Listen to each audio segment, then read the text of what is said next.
বাংলাদেশি বংশোদ্ভূত ফুটবলারদের মধ্যে সবচেয়ে প্রতিভাবান, সবচেয়ে ট্যালেন্টেড এবং সবচেয়ে উদীয়মান ফুটবলারদের মধ্যে একজন বিতোসক সাকমা।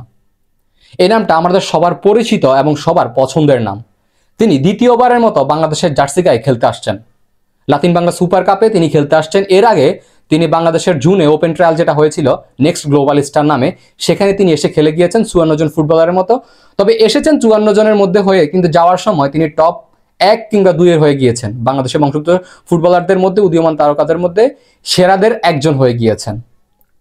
সবাই যারা তালিকা করেছিল বংশোদ্ভূত ফুটবলারদের ট্রায়াল থেকে, তাদের মধ্যে 1 কিংবা 2 সবসময় ছিল, সবার তালিকাতে ছিল বিতোসক সাকমা। বাংলাদেশের মানুষের, ফুটবল সমর্থকদের হৃদয় কেড়ে নিয়েছেন। এত পরিমাণ তিনি তার প্রতিভা দেখিয়েছেন। শুধু দেখিয়েছেন না, তিনি সত্যিই প্রতিভাবান। এখন কথা হচ্ছে, তিনি যে দ্বিতীয়বারের মতো আসছেন, তার সাথে কি আগের মতোই আবারও কি তিনি সিন্ডিকেটের শিকার হবেন? আবারও কি তিনি অপমানিত হবেন? আগেরবার তিনি যখন এসেছিলেন দুর্দান্ত পারফর্ম দেখিয়েছেন, চলে গিয়েছেন। এরপরে তাকে কথা শুনতে হয়েছে তাদের ফিটনেসের ঘাটতি, তাদের টেকনিকের ঘাটতি, তাদের এখন অনেক কিছুর অভাব আছে, জাতীয় দলের সাথে খেলার মতো তাদের এখনো যোগ্যতা হয়নি। এই কথাগুলো আমাদের হচ্ছে সেই অনূর্ধ্ব দলগুলোর কোচেরাই বলেছেন। সো এবারও কি তাদের সাথে তেমন হবে? আর এবার যদি আমরা বিতোসক সাকমাকে হারাই, তাহলে আমার মনে হচ্ছে বিতোসক সাকমাকে আমরা পুরোপুরি বাংলাদেশ থেকে হারিয়ে ফেলবো। বাংলাদেশ ফুটবলের এমন একটা ভবিষ্যতের উজ্জ্বল নক্ষত্র আমরা একেবারে হারিয়ে যেতে চাচ্ছি যদি এবার তাকে আমরা হারাই। এই যে আসছেন তিনি লাতিন বাংলা সুপার কাপে খেলার জন্য, এরপরে যদি তাকে আমরা হারাই, তাহলে আমাদের বাংলাদেশ ফুটবলের একটা সময় খুব খারাপ প্রবল প্রভাব পড়বে এই বিতোসক সাকমাকে হারানো। সো কেন, কি হতে পারে এবং বিতোসক সাকমার যাবতীয় তথ্যাবলী আজকের ভিডিওতে তুলে ধরবো, এবং কি হতে পারে বা কিভাবে আমরা বিতোসক সাকমাকে রাখতে পারি আমাদের দলের জন্য, আমাদের জাতীয় দলে দেখতে পারি, সেটা নিয়ে আলোচনা করব। প্রথমে বলে নিচ্ছি, বিতোসক সাকমা একজন বাংলাদেশি বংশোদ্ভূত আমেরিকান ফুটবলার। তিনি বর্তমানে খেলছেন আমেরিকার ইউনিভার্সিটি লিগের একটা ম্যাচে, কলেজ লিগ আর কি। দলটার নাম হচ্ছে city college of New York men's soccer team. সেখানে তিনি খেলছেন। তার বর্তমান বয়স হচ্ছে 18 বছর এবং তিনি তার পজিশন হচ্ছে 4টা পজিশন। সবচেয়ে অবাক করার ব্যাপার হচ্ছে এটা, তিনি একই সাথে 4টা পজিশনে খেলতে পারেন। তিনি left winger, right winger, striker এবং অ্যাটাকিং মিডফিল্ডার। এটা হচ্ছে তার যে প্রোফাইল আছে সেখান থেকে নেওয়া। সো বর্তমানে তিনি যেই তার টিমে খেলছেন, যে সিসিএনওয়াইতে খেলছেন, সেটাতে তিনি হচ্ছে স্ট্রাইকার এবং লেফট উইঙ্গার হিসেবে বর্তমানে বেশি সময় খেলছেন এবং তিনি ম্যাচের পরে ম্যাচ বলতেছেন। তিনি 2024 সালে কিন্তু প্লেয়ার অফ দ্য টুর্নামেন্ট হয়েছিল একটা টুর্নামেন্টের। তারপরে হচ্ছে সবচেয়ে বড় কথা হচ্ছে, বিতোসক সাকমা এমন একজন ফুটবলার, বাংলাদেশের ফরওয়ার্ড লাইনে যে কজন হাতে গোনা ফুটবলার আছেন তাদের মধ্যে বিতোসক সাকমা সবার থেকে এগিয়ে থাকবেন। আপনি বলবেন যে বাংলাদেশের সরাসরি জাতীয় দলের ফরওয়ার্ড লাইনের সাথে আপনি বিতোসক সাকমাকে মিলাচ্ছেন, কি দেখেছেন আপনি বিতোসক সাকমার মধ্যে?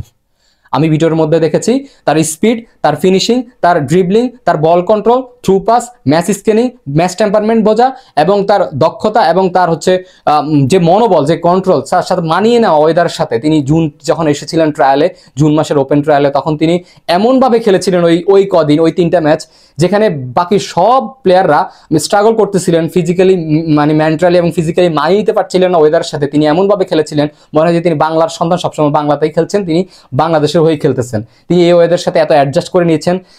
আবার তাছাড়া তার ফুটবলীয় ফিজিক্যাল স্ট্রাকচার, তার ফিজিক্যাল ফিটনেস, একজন অসাধারণ, একজন পারফেক্ট ফুটবলারের যত দিক থাকা দরকার বিতোসক সাকমার মধ্যে তার সবকটি দিক আছে। তাহলে আমি কেন বিতোসক সাকমাকে আগিয়ে রাখবো না?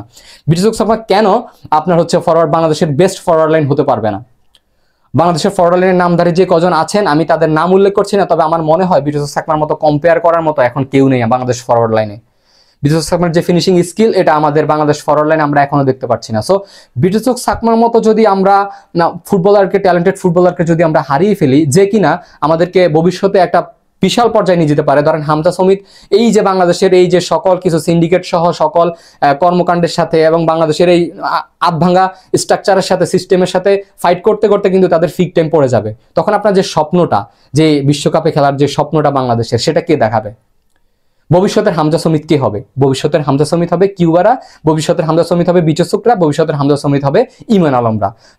সো এই বিতোসক সাকমাকে আমরা হারিয়ে যেতে দেওয়া যাবে না। কারণ হচ্ছে বিতোসক সাকমার মতো ট্যালেন্টেড ফুটবলার খুব কমই আছে বাংলাদেশ ফুটবলের মানে ইতিহাসে এবং বাংলাদেশ ফুটবল বংশোদ্ভূত ফুটবলের ইতিহাসে। তিনি এমন একজন ফুটবলার, তাকে নিয়ে যতই বলি আমার মনে হয় কম হয়ে যাবে। সত্যি তাকে মানে আমি বিশ্লেষণ করতে পারছি না, আমার আবেগের জায়গায় কাজ করছে তার জন্য।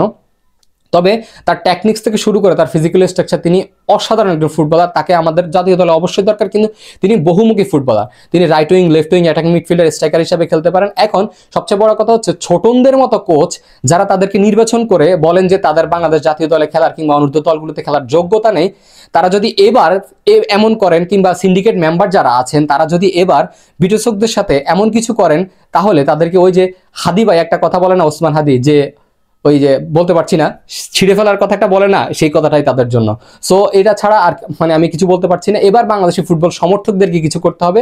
বিশ্বজিৎ সাকমা হাইপ পাওয়ার মতো যোগ্য প্লেয়ার, তাকে হাইফে রাখতে হবে এবং আমরা তাকে বাংলাদেশের 5 প্ল্যানে চাই। আর কোনো অপশন নেই বিতসক ছাড়া। আর কোনো আমাদের এখন সবচেয়ে দরকার হচ্ছে আমাদের পাইপলাইনে বিতসক সাকমাকে রাখা, বাংলাদেশের লাল সবুজের জার্সি গায়ে বিতসক সাকমাকে জায়গাটা পরিপক্ক করে দেওয়া। যেভাবে আমরা ফাহমিদুলের জন্য স্ট্রাগল করেছিলাম, আমাদেরকে বিতসক সাকমার জন্য কাজ করতে হবে। এভাবে সবাইকে আমি আহ্বান জানাবো, বাংলাদেশি ফুটবল সমর্থকরা যারা আমার ভিডিওটা দেখছেন, যে বিটসক সাকমাকে হারাতে দেওয়া যাবে না।